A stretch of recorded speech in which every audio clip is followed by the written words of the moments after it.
Hi folks, it's Andy. Welcome to this week's Kendo Rant.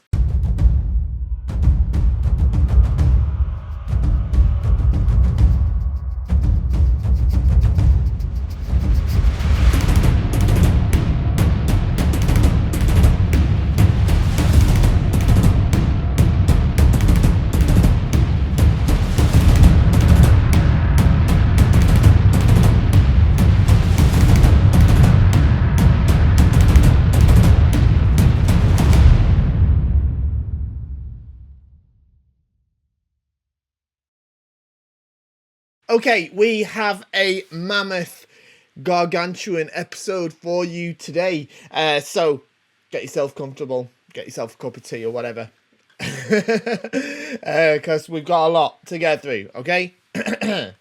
We'll go through it as fast as we can, but there's some great questions though, so do stick around for a while, all right? Because I do think it's worth watching. I think there's going to be some great stuff and some more brilliant stuff to make more people upset. So I'll talk about that in a minute and talk about what I'm referencing in a moment as well. But first, don't forget, like, share, subscribe. You know all the YouTube stuff by now. You can help someone start Kendo, all that stuff. Same stuff I said in every video now for like the past 2 months. But most importantly, look, shop at KendoStar. I know you're probably already shopping at KendoStar, because why would you not shop at KendoStar? It's like the best place ever to buy Kendo gear. I'd say that because it's my website, right? I own the place, so of course I would say that. But if you look at all of our reviews, you'll see that everyone agrees with me. And I'm sure that there's loads of people in your dojo using it by now. Well, obviously, I'm pretty sure we're the most popular company now, selling outside of Japan, you know, given the amount of how busy we are. So yeah, I think that's the case, and there's good reason for it. Okay, so get to KendoStar. Right, let's get into these questions. No, before we get into these questions, I'm going to address last week's controversy. Seems I upset quite a few people last week by saying that the fact that the All Japan Kendo Federation doesn't designate Kiriotoshi as an official Kendo waza, and I think a lot of people heard me say something that I didn't say. All I said is, it's not in any of the official teaching, that word, all right, as a Kendo waza, and that it's not a very useful or good waza in the Kendo context, right? Sorry that upset you, but that's all I said. I didn't say you're not allowed to do it. I didn't say you're banned from doing it. If you want to do it, knock yourself out. You go ahead and do it, all right? You go and do as much Kiriotoshi as you like. I don't mind. That's fine. Nobody cares, yeah? Nobody's saying you're not allowed to. All I'm saying is it's not printed in any of the official media that it's an official technique. And I'm saying it's not a very good technique because there's other techniques that are better, all right, in a Kendo context. Okay, and that's why you can't find any examples of it in like a high level Shiai or grading. Okay, so that's it. All these comments down there from last week, they were brilliant. Thank you for all the comments because it really helps the video see more people. So maybe I should talk about that sort of stuff more. But yeah, I think a lot of you heard a lot of stuff that I didn't say. Some people saying that I said Kiriotoshi isn't Kendo. It's not technically what I said. What I said is it's not officially designated a Kendo waza. All right. Anyway, right. Okay. Hi Fish Sensei, I have a couple of potential questions for Kendo Rant. During Keiko, when I get hit on my kote, my strike sometimes hits the middle knuckle area, directly impacting the bone. This results in being painful, large bruises afterwards, and tends to occur against beginners, but can also happen against higher ranking senseis. Is this a normal part of Kendo? Is there something I'm doing wrong? For reference, I'm Sandan and use original Vanguard kote. Another unrelated question. During Shiai, when Shimpan renders a Hansoku decision, is it always clear to the players what the cause was? For example, if the Hansoku was for being too defensive or incorrect Subzeri, is it the player's responsibility to know what the violation was for? So, about getting hit on the knuckles, on the thumb, these are things that, like, most of us go through a stage of happening, and it often happens around that sort of third dan, fourth dan level. If you're finding it's happening in Jigeko, it's probably a way or a timing in which you're sort of raising your hands to defend, and it's just getting caught there. Probably it will pass probably it will pass. Mostly it does. If it's happening during Kihon, it's to do with the way you're probably receiving, and it could be the way in which you're actually gripping the shinai. All right. Getting hit on the middle knuckle when you're receiving kote, if you're holding the shinai properly, it doesn't lend itself to that. All right, because you should be sort of receiving this way, and the kote should be coming here. So there's no real route to the middle knuckle if it's when you're just receiving kote. So I'm getting the impression it's probably when you're blocking or something like that. And it's a phase that you go through, like I say, usually around that sort of third dan, fourth dan level, because that's when you're probably most likely to sort of block. Like, I mean, we all do this kind of block sometimes, especially in an emergency. But you know, as you sort of progress beyond that, you'll learn to keep the shinai down a little bit longer, and probably learn to defend in a more effective way. All right. So yeah, I think it's a stage that you will overcome. Another about the Shiai, when somebody, so handsock is a penalty. So the question is when penalties awarded, do the players know why the penalty's been awarded? No, they don't, and the Shimpan do not explain it. They're not supposed to explain it. All right, they just see the handsocker. If it's an obvious one, they just give it out there, and then if it's not, they have a meeting. They decide between them. They don't involve the players in the discussion. Everybody comes back. Bam, hand soccer, right, carry on. And the only way to find out is is for the player to ask the Shimpan afterwards. They might not tell you. It's up to them really. But no, it's up to the player to try and understand why. They don't they don't tell you the reason, especially when it's one of those hand soccer that like could be like not like stepping out or dropping the shinai. That's obvious, like an obvious one. You'd know why you're getting it. But if it's like something to do with the way you're doing Tsubazeri, like if the Shimpan tell you that's what they're giving you a hand soccer for, they're kind of coaching you as well in how to conduct the match going forward. So that's I think one of the reasons why they don't inform you, and it's kind of a bit gives you it's not like it gives you an advantage, but you kind of get some information off the Shimpan that you if you hadn't been given would prevent you from being penalized again. So I guess that's it. You don't, it's up to you. You've got to figure it out.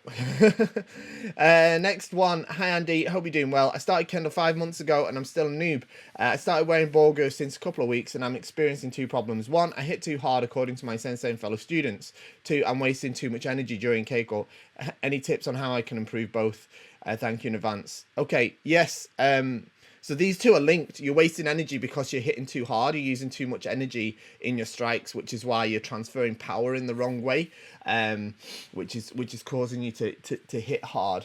And it's probably painful for your partners. So you really need to fix it. You really need to fix it. It's not, if you're hitting people hard and they're experiencing discomfort in practicing with you, then you have to change. You have to do that. You can't just keep bashing away at them. There's no excuse for it. So I don't mean that in a way that I understand you're not doing it on purpose, but I really think you need to try harder to just touch first with the shinai. Just touch. If you're struggling to control, just touch the boga. You don't have to hit it. Okay, and then as you learn more shinai control, then you can start to try to put a little bit more impact behind the strikes. But that impact comes from proper use of the shinai, proper nice relaxed swings of the shinai, and it shouldn't be painful. So yeah, once you start to improve that, you'll find that you're not wasting as much energy in keiko because you are not sort of using all your physical strength and power to bash away at your partners. All right, so try to relax, try to focus on hitting gently. All right, even if it just means just touching the borga for now with the shinai, and until you develop more control, then you can start to develop more dynamic strikes. Next one. Andy, a few rants ago, you talked about how Tenuchi for Shinai Kendo is somewhat different than Tenuchi for Kata using a Bokuto. It could be interesting and helpful to many if you were to talk about those differences, perhaps speaking on how cutting motion is, or can be, different between these two important aspects of Kendo, and would be interesting as well. Thanks a million for fantastic informative rant, and the most excellent Kendo equipment. Thank you very much. Yeah, so the way that you use the Shinai and the way you use the Bokuto is different. Another controversial one. Get ready. Go on. Write in the comments that you should use the Shinai like a real sword. No, you shouldn't. Shinai is designed to be used as a Shinai. In Kendo, you're supposed to use it like a Shinai. That means that when you use your Tenuchi, you have this snap on the strike. Pam, pam, this way. Pam, this way, yeah. Pam. You don't have that in the Bokuto. With the kata, all right. With the Shinai, you're not cutting. You're striking. It's not called cutting. It's called datotsu. Means strikes and thrusts. Doesn't mean cuts. All right. We hardly use the term cut kiru in Kendo at all. I can only really think of one instance, considering Kiriotoshi isn't technically a Kendo term. But of course we use it in the word kirikaishi. I really think that's just a vestige of history, to be honest. And in I think in Naginata, I think they call it uchikaishi, and even there is dojos that say uchikaishi instead of kirikaishi. But the official word from the Zenkennen is still kirikaishi. Now, with a bokken or bokuto, yeah, you're not having that snap, yeah, because you're not striking. You are cutting, yeah. So with the kata, it'd be to this way, not to this way. I don't know if you can see. I don't have a lot of space in the studio yet, but it's not like in ippon where you come back and then you don't go to this way, bam, like that, and then bop them on the head, do you? Yeah, it's ya to, yeah, spam, like this, like cut. You do have that feeling of cutting with the bokuto, all right, and that is distinctly different from using a Shinai, all right. Actually leads into a question later on. Okay, I'm not going to go into too much detail because this is a mega rant today. So I have talked about it before, but it is something to be aware of. Next one. Hi Andy, 2 questions this week if that's okay. Do you ever still have the problem where your tenuguri will not behave and insist upon unraveling before you can get your men on? How do you overcome this? And 2, I'm trying to practice Orju waza against seniors, but I find they move much too quickly for me to get the waza in. Even if I've planned the waza, I end up getting hit before I can even move. Is this just a practice thing as the waza are not yet natural? Is it some timing I can use to beat their superior speed? Thanks. So yeah, I do actually. Every now and again, I put my tenuguri on. I'm not really concentrated on doing it, and it unravels a little bit. I just do it again. It happens rarely, but it does happen. It's just a practice thing, to be honest. Just takes practice. Just keep doing it. Just keep doing it. Keep doing it. Keep doing it. Just make sure that it's as flat as possible on your head before you pop the men on. About practicing Orju waza against seniors. No, it's not timing, it's semi, right? And the problem is you're going to struggle to perform or have your effective semi against seniors because they're seniors, all right? So Orju waza is not a brilliant strategy to use against senior kendoka, to be honest. You're better off using shikake waza, and even if that means you receive the Orju waza, that's okay. You've got the bogo on, all right? It's not. It doesn't matter so much. It's Orju waza is a much better thing to practice with people of a similar level to you. So it is. I'm not saying you'll never be able to do on the seniors something like that. It's not like that. But it is a combination of things. One, it's semi. You're going to struggle to have your semi to be effective against your seniors because they're seniors. 2, yeah, probably you do need to polish the waza a bit better. So yeah, probably that as well. So yeah, you do need a little bit more practice so that you can move a bit faster with that Orju waza. Yeah, so it's not kind of pam pam or pam pam this way, but pam or pam this way. So yeah, it is a practice thing, of course it is. But you know, if they're a lot faster than you and they've got better semi, Ojiwaza is just not going to work. I'd focus on making bold shikakewaza and with kind of not too much regard as to whether they strike you back. Next one. How do you deal with Muslim practitioners who wish to train Kendo but are not keen on the bowing part for religious reasons? Okay, so this is an interesting question. It's one that comes up every now and again. It's not something that I've personally had to deal with that much, but you know, is obviously something that in the sort of global world we live in, something that is something we have to consider. For me, I think it's just going to be a case of talking directly with the individual, see how far we can go with it, because you know, on the one hand, I want Kendo to be as open and inclusive for as many people as possible, but at the same time I still want it to remain as Kendo. Now obviously I understand there's like you know, there's religious issues on, and I know of many Muslim Kendo practitioners who obviously manage to do Kendo. Some of them don't mind some aspects of the bowing. Some of them are okay with some of it, not okay with other parts. But you know, it's going to be where we can find that sort of balance or compromise where it works well for everybody. You know, and obviously I'd want them to be able to enjoy and benefit from Kendo. If that's something that's possible for them. At the same time, you know, there's a limit as to how flexible you can be, as to retain it, the sort of ideals of what Kendo is for. So, you know, there has to be a sort of a balance made there. It really is going to work on an individual basis. I guess for the most part, you know, there'd be some sort of, yeah, I mean, I'd have to talk to them individually and see where we can draw that compromise. Next one. Are there any restrictions on Chichikawa colour, for example, brown, in Shiai, as well as Tsuru colour, example, red? What about fancy Tsuba? What are your thoughts on traditional Tsuba dome that use a leather stripe to hold the Tsuba in place? Is it still common in today's Kendo? Is Same Tsuba durable and can it be used in Shinsan Shiai? So there's no there's no official restrictions or regulations on the colour of Chichikawa or on the Tsuru, that's the string on the Shinai, or on the Tsuba colour.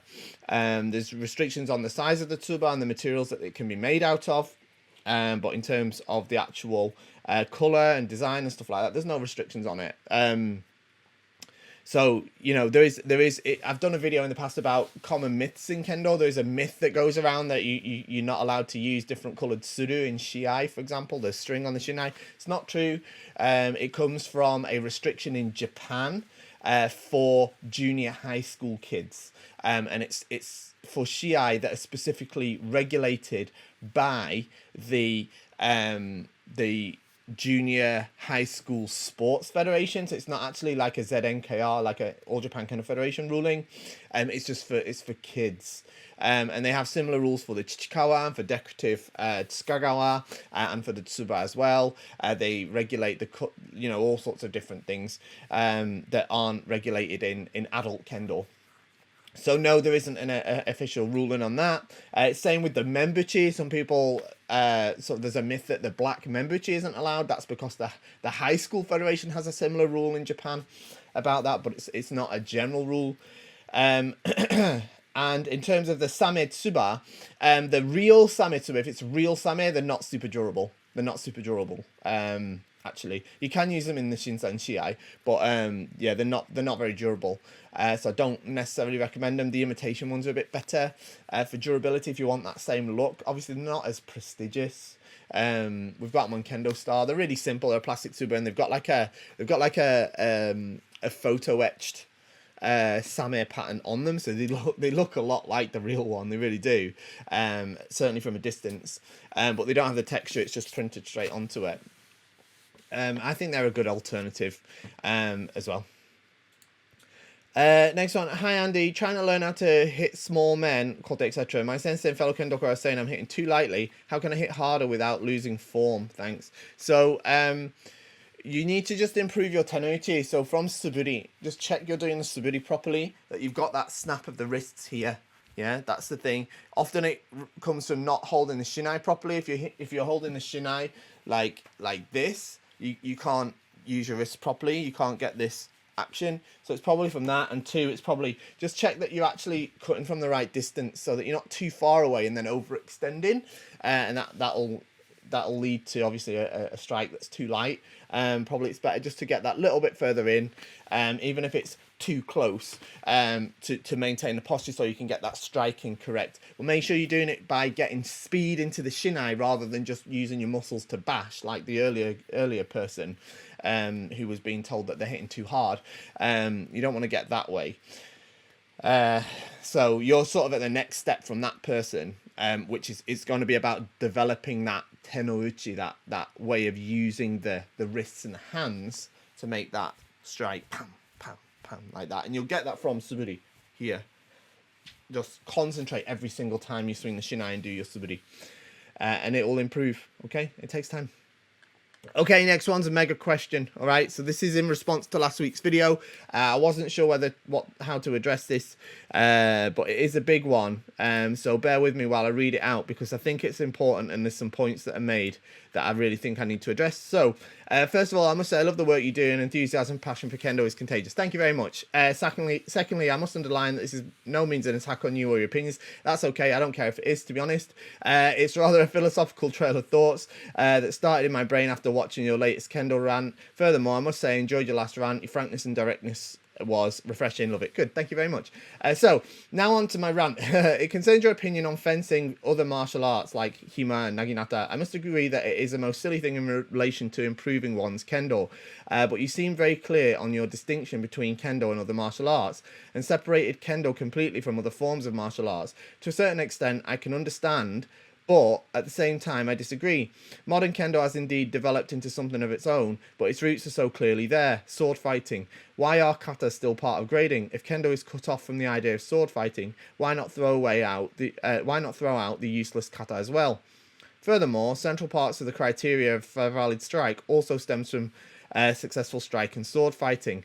Notice how you use the word strike in sword fighting. Anyway, albeit it has changed a lot. But the idea is still there. The framework around which all Kendo techniques are built comes from sword fighting, but have adapted to being adjusted over time. The result is modern Kendo.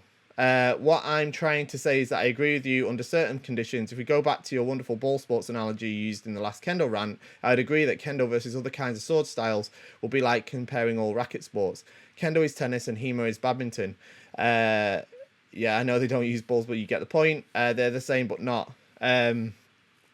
I don't know about that. I guess this is also a matter of perspective and goals.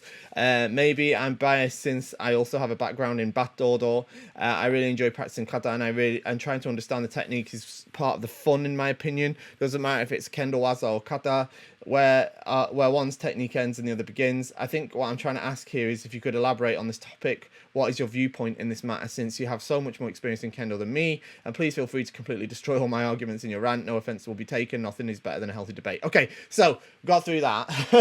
So I know that's a long question. So basically, if I understand the point of what you're saying, right, is that you're taking a bit of issue with how I have said Kendo is separate to other similar sword forms, like, I don't know, Itoryu or Naginata or Iaido or whatever. And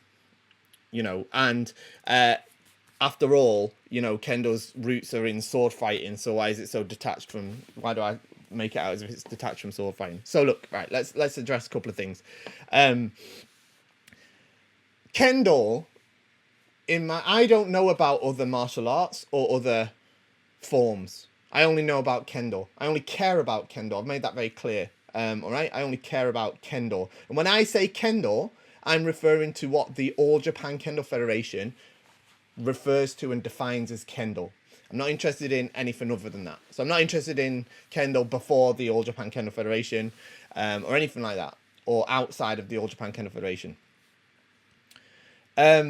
So when I say that, yes, what you're trying to say is that Kendo and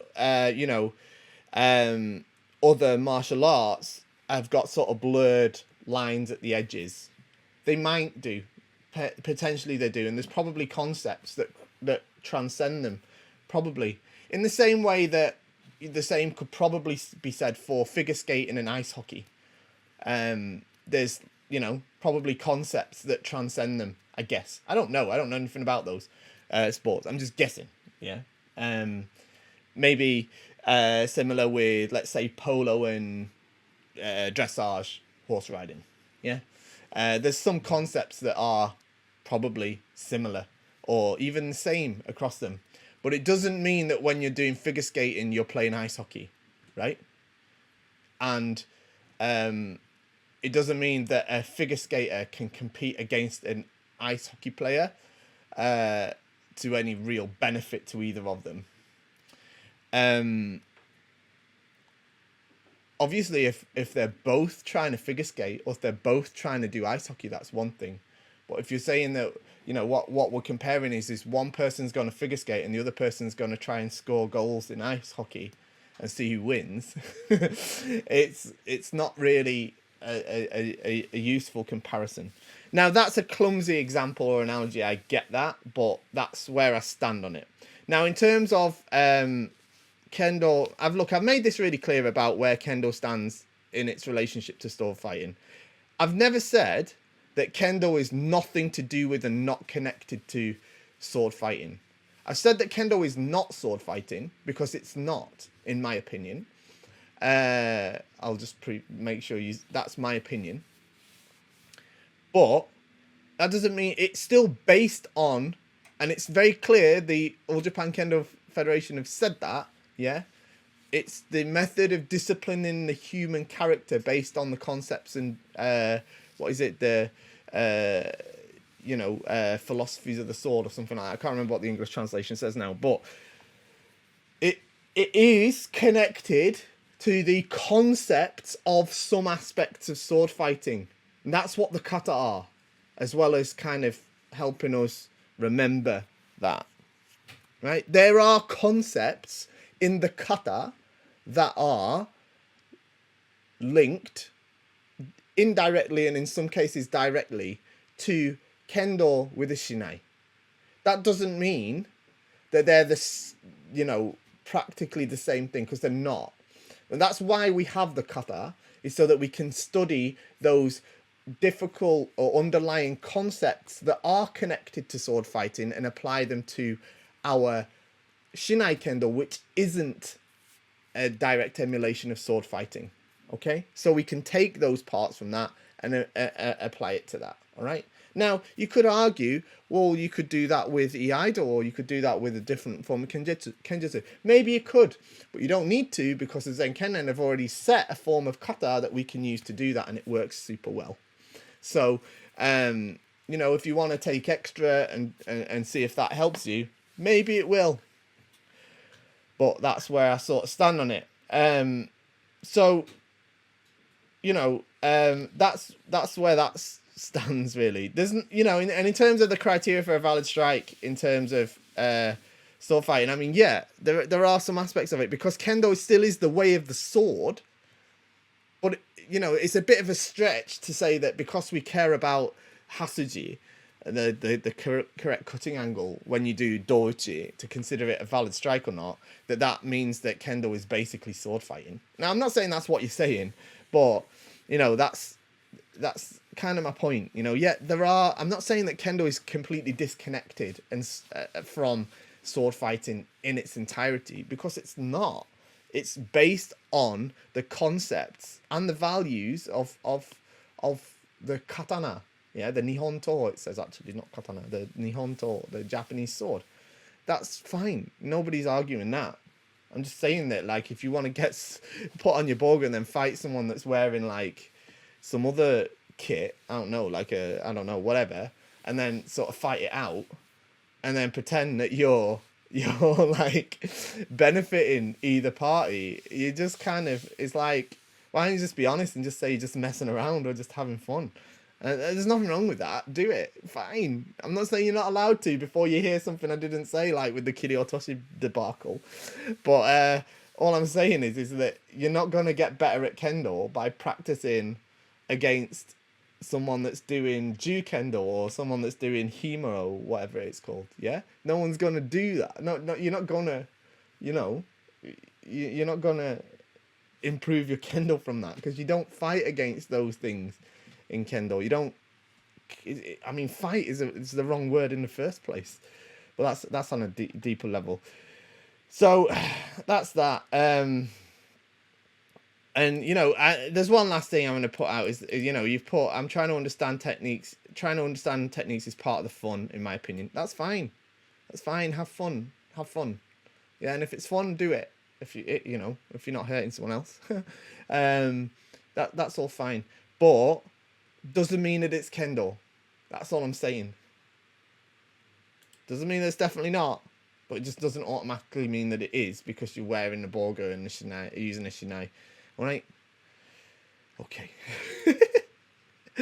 Next one. Have you ever attended a Shimpan seminar in Japan? And if so, how was it? I'm attempting 4th Dan this year and I've not ever attended one, thinking it might be a good chance. Nope, never went to one in Japan at all. Did loads of Shimpanning, but never attended the Shimpan seminar. Generally isn't a massive need for it. I'm sure they happen. I'm sure they're awesome. There usually are like some Shimpan seminars, like at the top level Shiai, like the day before the Shiai.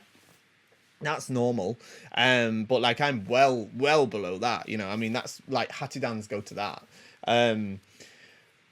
So no, but generally, like, you learn to do Shimpan in Japan by doing it, and then when you do it wrong, they tell you you're doing it wrong on the day at the you know, there and then. But there's, you know, such a massive difference in experience. So, you know, but you know, if you get the chance to go to one by all means. Hi Andy, hope you're well. With the rising quality of Kendo found in the West, do you think we'll see Western raised Kendoka reach Hachidan? Depends what you mean by Western raised, to be honest. Am I Western raised? I mean, yeah, I lived in the UK till I was sort of in my early 20s, mid 20s really. And then I moved out to Japan. I did Kendo in Japan for like 10 years or something, longer than I've been doing it in the UK. And now I'm back in the UK doing it. So, you know, if I get Hatidan, will I count? If so, then yeah, because I intend to try and get Hatidan. So, you know, whether I will or not, I don't know, but I intend on trying to. Of course I do. And I'm obviously positive about doing so. But you know, of course, we're going to see that at some point. We're going to see that at some point. Of course we are. But I do think there's a barrier to attaining Hatidan that needs to be overcome for a lot of high-level Kendoka. And that is a difficult one. I don't really want to go into too much detail about it. It's quite controversial. But I do think you need to understand a good amount of Japanese language and how Japanese culture and society works in order to get over that barrier. And I think without that, I think you'll struggle to get Hachidan, at least get it in Japan. Anyway, I mean, I know there's other ways to get it. So, but we'll leave that. Next one. I just watched the video regarding Kendo and Shimpan management, and I thought a thought came into mind regarding the observation of Zanshin and how it affects Ippon. There's a fairly well-known video of a Kendoka having his point taken away due to a self-congratulatory fist pump, which fits the criteria described in the handbook to the letter. But lately I've been seeing tournaments where a point is awarded and the losing Shiaisha dips their head back and drops their shoulders in a sort of gesture. Granted, I typically only see this high school students, and I know it isn't required for the defeated opponent to display Zanshin, but it does make me wonder if Hansoku shouldn't be given for excessive self-deprecation or self-pity. All right, I know what you're talking about, and I've done this myself, because look, when you're in the Shiai, you're doing everything to win, especially it's like really important Shiai, and like if you lose, your whole team loses, and it's like, I don't know, like the quarterfinals of the European Championships or something like that, or the World Championships, and you know, and you think you're winning. You know, this happens. Oh, I can't believe I did that. Yeah? This is normal. But look, you can't give Hansoku out for it. Of course you can't. Because there's two reasons. One, one, it's not really fair, is it? You know, to punish somebody for being frustrated about losing. And now, don't get me wrong. If they start sort of having a go at the referees, then yeah, they should be penalised. I think you should disqualify you then, but which they could do. I mean, that's up to, I guess. But they can't really give you hand soccer for something that happens in that situation. It's not the same. You see, the fist pump thing, that's one famous example. It's not that they use, oh, you're not allowed to do the fist pump, but it doesn't say you're not allowed to fist pump. It says you're not allowed to overly celebrate, and that's what's sort of covered. Whereas, you know, and what the way you're penalised there is the points removed. You're not given hand soccer. That's different. All right, it's not hand soccer to celebrate. You just lose the point. You just say, actually no.